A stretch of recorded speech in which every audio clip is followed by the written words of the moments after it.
प्रभु यीशु मसीह के मधुर और मीठे नाम से आप सभी को जय मसीह की। आज परमेश्वर के वचन में आप सभी का स्वागत है। परमेश्वर पिता आज अपने वचनों के द्वारा आप सभी को बहुत आयत से आशीष को दे। पिता परमेश्वर आज अपने वचनों के द्वारा आपसे बोले और बातचीत करें।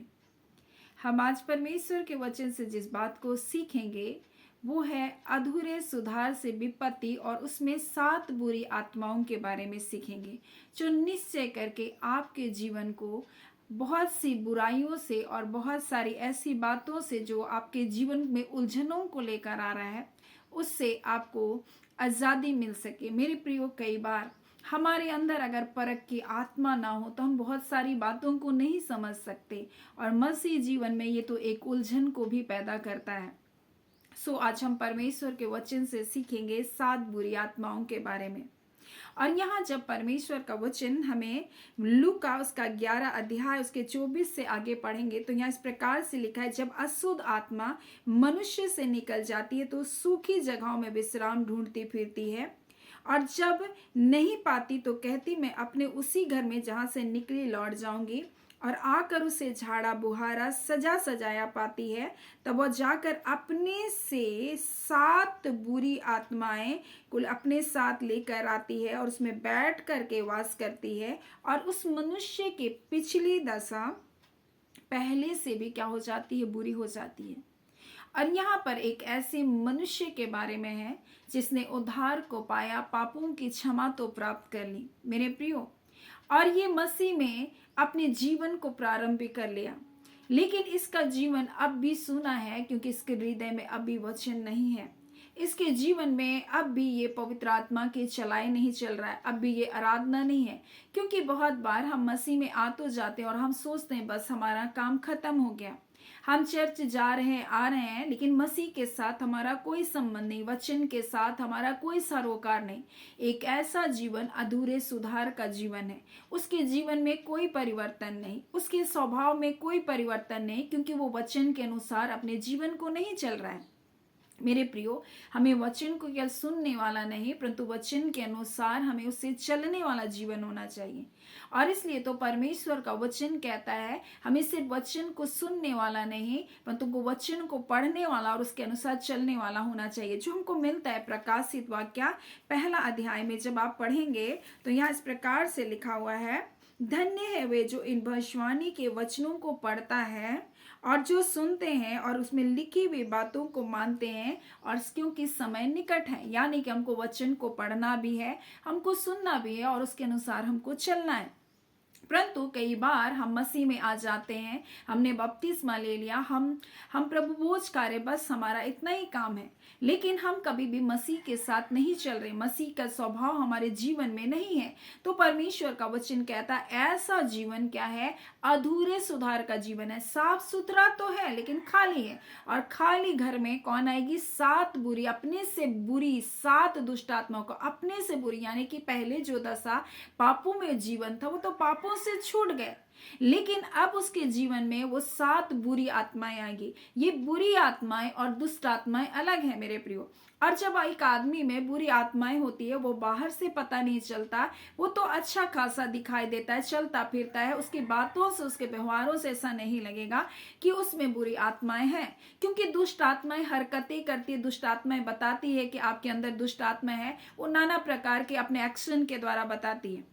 लेकिन बुरी आत्मा में मनुष्य के जीवन में जो वो कब्जा करती है वो साधारण मनुष्य के जैसा ही दिखाई देगा, लेकिन वो बुरी आत्मा उसके जीवन को विनाश की ओर लेकर जाएगी, और सिर्फ ना उससे परंतु उसके द्वारा वो बहुत सारे लोगों के जीवन को भी नुकसान पहुंचा सकता है। इसलिए आज हम परमेश्वर के वचन से 7 बुरी आत्माओं में से कुछ बुरी आत्माओं के बारे में सीखेंगे। और 7 बुरी आत्माओं के बारे में तो परमेश्वर का वचन हमें इस प्रकार से बताता है, घमंड है, ईर्ष्या है, क्रोध है, व्यभिचार है, पेटूपन है, आलसी है और लालच है। और ये सारी जो दुष्ट की शक्तियां हैं ये मनुष्य के जीवन में, ये बुरी आत्माएं जो हैं ये मनुष्य के जीवन में राज्य करती है।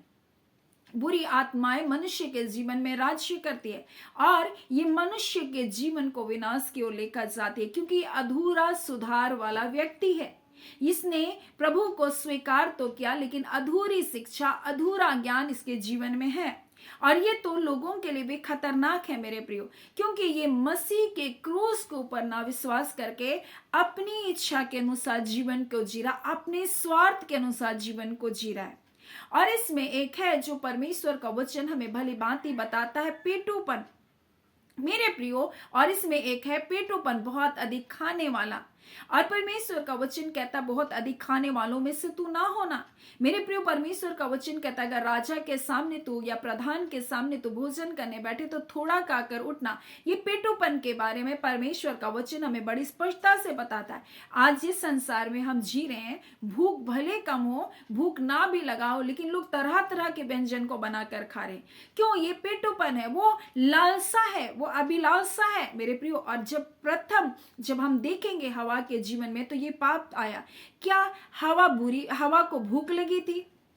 हवा को भूख लगा हुआ था? नहीं, उसे भूख नहीं लगा था। शैतान ने उसके अंदर उस फल को लेकर के लालसा को, अभिलाषा को उत्पन्न किया और उसने उस फल को तोड़कर खाया। वो भूखी नहीं थी, उसको लालसा उत्पन्न किया। उसी प्रकार से आज लोग लालसा के कारण अपने जीवन में और की अपेक्षा किए जा रहे हैं। और ये तो पेटूपन है मेरे प्रियो। और इसके बारे में परमेश्वर का वचन हमें बड़ी स्पष्टता से बताता है। जब आप रोमियो में पढ़ते हैं तो पौलुस प्रेरित एक आखिरी निर्देश देते हुए इस बात को बता रहा है और कहता है, हे भाइयों, मैं तुमसे विनती करता हूं, जो लोग उस शिक्षा के विपरीत जो तुम में पाई जाती है फूट डालते हैं, ठोकर खिलाने वालों के कारण है, उन्हें ताड़ लिया करो, यानी उन्हें परख लिया करो, क्योंकि वे ऐसे लोग हैं जो प्रभु मसीह की नहीं परंतु पेट की सेवा करते हैं। और परमेश्वर का वचन हमें बड़ी स्पष्टता से रोमी 16 उसका 18 में कहते हैं ये पेट की सेवा करते हैं। फिलिपी 3:19 में कहते हैं उनका ईश्वर पेट है, उनका भगवान पेट है। वो अपने ईश्वर, उसको अपना ईश्वर बना लिया, अपने भगवान बना लिया वो पेट को। आज इस संसार में बहुत सारे लोगों के लिए पेट के लिए सारी सेवा है, पेट के लिए सब कार्य है। और यहूदा 1 उसका 12 में भी लिखा है, पेट भरने वाले ये रखवाले हैं। इस प्रकार से परमेश्वर का वचन हमें पेटूपन के बारे में बताता है। और जब हम रोमियो और उसके जब हम इसको पढ़ रहे हैं तो यहाँ इस प्रकार से पौलुस विनती करके कह रहा है कि जो लोग उस शिक्षा के विपरीत, यानी जो शिक्षा पाया, अधूरा शिक्षा को पाया, वह लोग जो पूरी शिक्षा को नहीं पाए हैं और जो परमेश्वर मसीह की शिक्षा से विपरीत अधूरे शिक्षा में व्यर्थ बातों में अपने मन को लगा रहे, तुम उनको क्या करो? ताड़ लो। वे फूट डालने वाले लोग हैं, क्योंकि अगर वो फूट नहीं डालेंगे तो उनको अपनी कमाई नहीं होगी, वो अपने स्वार्थ सिद्धि को नहीं कर सकते। इसीलिए वो एक दूसरे को लड़ाते रहते हैं ताकि उनमें से कुछ उनको अर्जित हो जाए, कुछ वहां से अपने स्वार्थ को पाले। और इसीलिए वो सत्य के वचन का, सत्य का प्रचार करने वालों का क्या करते हैं? विरोध करते हैं। ठोकर खिलाने वालों के कारण होते, उन्हें ताड़ लिया करो, क्योंकि ऐसे लोग प्रभु मसीह की नहीं परंतु अपने पेट की सेवा करते और चिकनी चुपड़ी बातों से सीधे साधे मन वाले लोगों को क्या करते हैं? बहका देते हैं। और यहाँ पौलुस प्रेरित इस प्रकार से कहता है, और जब फिलिप्पी 3 में और उसके 18 से पढ़ेंगे तो इस प्रकार से कहता है, क्योंकि बहुत से ऐसे चाल चलते जिनकी चर्चा मैं तुमसे बार बार की है। यानी पौलुस बार बार इस बात को बता रहा है कि ये बुरी आत्माओं के वश में है, ये बुरी शिक्षाओं के वो क्या है? बस में है। और ऐसे लोग पेटूपन है, ये पेट के लिए सेवा करे, अपने स्वार्थ के लिए सेवा करे और संसार की चीजों के और लोगों के मन को फेरे और मसीह के ये क्रूस के बैरी है करके पौलुस प्रेरित बता रहा है। और यहाँ इस प्रकार से लिखा है, बहुत से ऐसी चाल चलते जिनकी चर्चा मैंने तुमसे बार बार की और अभी रो कर रहा हूं। यानी ये गंभीर विषय है मेरे प्रियो कि अधूरा सुधार वाला व्यक्ति अगर उसके जीवन में ये बुरी आत्मा है, 7 बुरी आत्मा से एक बुरी आत्मा पेटूपन अगर आ जाए तो क्या करेगा? वो क्या करेगा? लोगों के जीवन को, अपने को तो विनाश में डालेगा, लोगों को भी गलत शिक्षा की ओर लेकर जाएगा, क्योंकि इनका अधूरा सुधार हुआ है मेरे प्रियो। और यहां पर लिखा, मैं रो कर कहता हूं, वे अपनी चाल चलन से मसीह के क्रूस के बैरी हैं, उनका अंत क्या है? विनाश है, ये नाश हो जाएंगे। इसलिए यहां पर लिखा है, और उस मनुष्य की पिछली दशा पहले से भी बुरी हो जाती है। वो तो पाप से छूट कर आए थे, परंतु वो क्या किया, मसीह में आ जाने के बाद उन्होंने ना मसीह की शिक्षा को अपनाया, ना वचन के अनुसार अपने जीवन को चला, परंतु अपनी मर्जी के साथ वो चलते रहे। वो पवित्र आत्मा की अगुवाई में ना चलने वाले लोग हैं। और इसलिए उसका वचन कहता है, जितने लोग पवित्र आत्मा के चलाए चलते हैं वे ही परमेश्वर के पुत्र हैं, वे शरीर के अनुसार चलाने वाले लोग नहीं है। और यहाँ अगुओं के विषय में भी कहा जा रहा है, खासकर ऐसे झूठे शिक्षकों के बारे में कहा जा रहा है। और जब आप तीतुस में पढ़ेंगे, जब आप फिलिपी में पढ़ेंगे, और जब यहाँ पर रोमियो में भी पढ़ते हैं, तो किसके बारे में कहा गया? जब फिलिपी में भी कह रहा है तो इस बात को कह रहा है, वे अपनी लज्जा की बातों पर क्या करते? घमंड करते। उनका अंत विनाश है और उनका ईश्वर पेट है, वे पेट के लिए सेवा कर रहे हैं और वे अपनी लज्जा की बातों पर घमंड करते हैं और पृथ्वी की वस्तुओं के ऊपर मन लगाते हैं। मेरे प्रिय, लेकिन परमेश्वर का वचन क्या कहता है? मसीह यीशु ने हमें जीवन से बढ़कर जीवन दिया। मसीह के क्रूस को वो क्या है? बैरी है, क्योंकि मसीह ने हमारे दंड को उठाया, हमें श्राप से मुक्त को जीवन दिया। और परमेश्वर का वचन कहता है, जिस परमेश्वर ने अपने इकलौते पुत्र को दे दिया, तो हमें सब वस्तुएं, सब आशीषें क्यों कर नहीं देगा? जिसने हमारे लिए कोड़े की मार सा, वो चंगाई को क्यों कर नहीं देगा? वो हमें सब कुछ देने वाला प्रभु है। लेकिन मेरे प्रियो, यहाँ पर परमेश्वर का वचन कहता है, वो मसीह के क्रूस के बैरी, उनका अंत विनाश, उनका ईश्वर पेट, वे पृथ्वी पर की वस्तुओं के ऊपर मन लगाते हैं। लेकिन परमेश्वर का वचन क्या कहता है? पहले तुम उसके राज्य और उसके धर्म की खोज करो, सब वस्तुएं तुमको मिल जाएगी, सारी आशीषें तुम्हारे लिए है मेरे प्रियो। लेकिन वो संसार की वस्तुओं की ओर आपके मन को फेरेंगे, आपको स्वर्ग की बातों की ओर से आपके मन को फेर कर संसार की चीजों की ओर आपके मन को फेरेंगे। ये पेट की सेवा करने वाले लोग हैं। ये पेटूपन इसी बात को दिखाता है। ये वो बुरी आत्माएं हैं, 7 बुरी आत्माओं में से एक आत्मा है पेटूपन मेरे प्रियो। और ये आपके जीवन को क्या करेगा? नाश करेगा करके परमेश्वर का वचन कहता है। पर परमेश्वर का वचन हमें बता रहा है कि मैं ऐसों के लिए क्या कर रहा हूं? रो रो कर तुमको बता रहा हूं कि तुम ऐसे लोगों से क्या रहो? सावधान रहो। और तीतुस में भी, तीतुस की पत्री में भी इसी बात को पौलुस प्रेरित बता रहा है। और यहाँ क्रेते के लोगों के बारे में बता रहा है। और वहां इस प्रकार से कहता है 5वें अध्याय में, इसलिए तुझे क्रेते में छोड़ाया, पौलुस प्रेरित तीतुस को क्रेते में छोड़कर आया कि तू शेष बातों को सुधारे और मेरी आज्ञा के अनुसार नगर नगर प्राचीनों को नियुक्त करे। यानी तू अगुओं को नियुक्त कर, प्राचीनों को नियुक्त कर और तू अध्यक्षों को नियुक्त कर। और उनको जब नियुक्त करेगा तो उसके गुणों के बारे में भी बताया कि उनके स्वभाव, उनका गुण, उनका चरित्र कैसा होना चाहिए, ताकि वो परमेश्वर की सेवा करे। ऐसे ही कोई भी परमेश्वर की सेवा करने वाले को मत चुन लेना। यहाँ पौलुस प्रेरित एक विशेष बात को यहाँ बताया। और यहाँ पर इस बात को बताया, जो निर्दोष हो, एक ही पत्नी का पति हो, जिनके बच्चे विश्वासी हो, उनमें लुचपन, निरंकुशता का दोष ना हो, अध्यक्ष को परमेश्वर का भंडारी होने के कारण निर्दोष होना चाहिए, ना हठी, ना क्रोधी, ना पियंकर, ना मारपीट करने वाला, ना नीच कमाई का लोभी, ना स्वार्थ के लिए, अपने पेट के लिए सेवा करने वाला। मेरे प्रियो, परमेश्वर का वचन बड़ी स्पष्टता से बताता है। और यहाँ पर इस बात को कह रहा है, परंतु अतिथि सत्कार करने वाला, भलाई का संयम, भलाई करने वाला, संयमी, न्यायी, पवित्र और जितेंद्रिया, यानी कि अपने ज्ञान इंद्रियों के ऊपर वो भरोसा ना करके उसके ऊपर जय पाने वाला, वो देखी हुई बातों के ऊपर नहीं, परंतु अनदेखी बातों को विश्वास के द्वारा देखता हुआ विश्वास के साथ कार्य करने वाला हो, ऐसा परमेश्वर का दास होना चाहिए। और यहाँ लिखा है, विश्वास योग्य वचन पर और धर्म उपदेश के अनुसार उसका जीवन होना चाहिए, स्थिर रहे, खरी शिक्षा को बताने वाला और विरोधियों का मुंह बंद करने वाला। परंतु तुम्हारे बीच में कुछ ऐसे लोग हैं, जहां पौलुस प्रेरित बताता है, वो निरंकुश हैं, बकवादी हैं, धोखा देने वाले। और यहाँ पर लिखा, उनका मुंह क्या करना चाहिए? बंद करना चाहिए, क्योंकि वो लोग नीच कमाई के लिए अनुचित बातें सिखा करके घर के घर को क्या कर रहे? बिगाड़ रहे हैं, नीच कमाई के लिए ऐसा कर रहे हैं। और लिखा है, उन्हीं में से बोले एक भविष्यवक्ता जो क्रेते में से था, वो भविष्यवक्ता कहता है, क्रेते के लोग सदा झूठे हैं, दुष्ट पशु हैं, आलसी और पेटू हैं। और यहाँ क्रेते के लोगों के लिए विशेष कहा कि वो पेटू लोग हैं, वो आलसी हैं, काम करना नहीं चाहते, बस बकबक करना चाहते हैं और वो कोई सही शिक्षा के अनुसार नहीं चलते। ऐसों को तुम अध्यक्ष मत चुन लेना। क्योंकि ये लोग हैं जो मसीह के क्रूस के क्या है, बैरी हैं, मसीह के शिक्षा के विरुद्ध में ये चलते हैं। अधूरा सुधार मेरे प्रियो परमेश्वर के लोगों ये क्या करता है, नुकसान को लेकर आता है, ये विपत्ति को लेकर आता है। अधूरा ज्ञान, परमेश्वर को सही शिक्षा में हमको बढ़ना है मेरे प्रियो।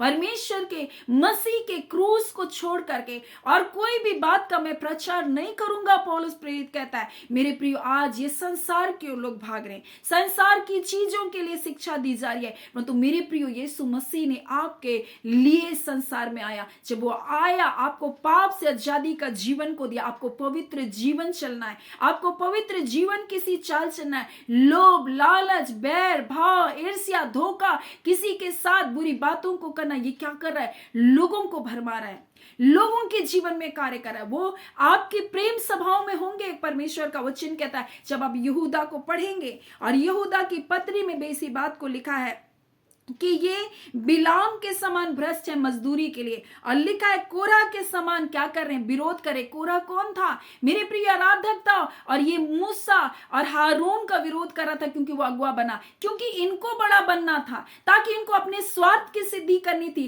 ताकि इसको अपना क्या पेट भरना था, क्योंकि इसको बड़ा बनना था। और ऐसे ही लोग आज परमेश्वर अपने वचन के द्वारा में बताना चाहता है, अधूरा सुधार विपत्ति को लेकर आता है। आज मसीह कलीसियाओं में ऐसी बहुत सारी बातों को शत्रु ने डाल कर रखा। आज हमें परख की आत्मा को मांगने की आवश्यकता है परमेश्वर से, ताकि हम इन बातों को परखें और हम सत्य की ओर बढ़े। मेरे प्रियो, सत्य के वचन के अनुसार अपने जीवन को चलें, हम विश्वास योग्यता का जीवन को जी लें, हम वचन के अनुसार चाल को चलें, हम मसीह की शिक्षा के अनुसार अपने जीवन को व्यतीत करें। मेरे प्रियो, एक गंभीर विषय है जो मैं आपके साथ बांटना चाह रही हूं मेरे प्रियो। और परमेश्वर का वचन ये 7 बुरी आत्मा मनुष्य के जीवन को विनाश की ओर लेकर जा रही है, और बहुत सारे लोगों को उनके साथ भी उसी विनाश की ओर लेकर जा रही है, क्योंकि ये अपने स्वार्थ के लिए कार्य कर रहे हैं। और यहाँ पर लिखा है, ये कोरह के समान विरोध करके भ्रष्ट हुए, ये तुम्हारी प्रेम सभाओं में तुम्हारे साथ खाते पीते होंगे।